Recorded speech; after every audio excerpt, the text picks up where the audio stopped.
Never before has anyone spoken like this man.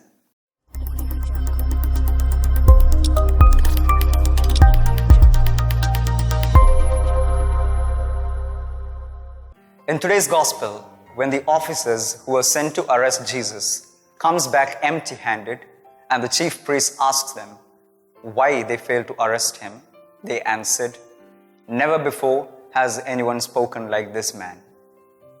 That statement was the result of their encounter with Jesus. They were totally captivated by Christ, and the statement they made stands applicable for all time and all history.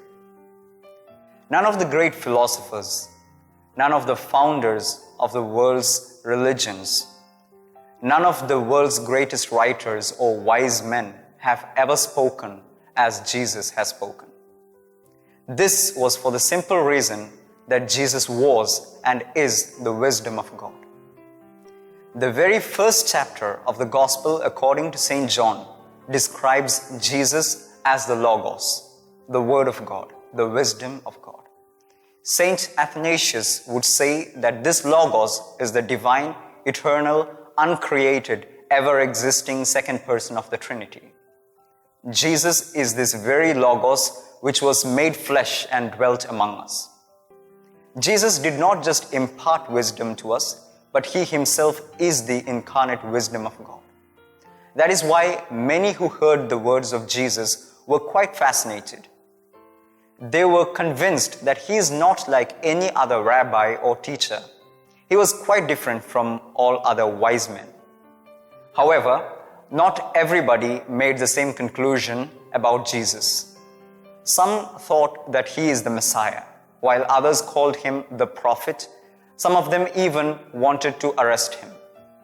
Now, this is because, though Jesus is one and the same, there is a difference in the manner in which individuals experience Christ. The light of truth shines ever brightly before our eyes.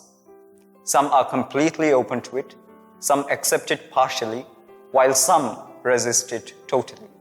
The question is, to what extent are we ready to behold the splendor of the light of truth? The chief priests and the Pharisees failed to see the truth because, as Nicodemus rightly pointed out, they already made a judgment about Jesus long before they met him. They were biased. If we choose to blindfold ourselves with our preconceived notions and prejudices, the light of Christ will be of no use to us, no matter how brilliant it is.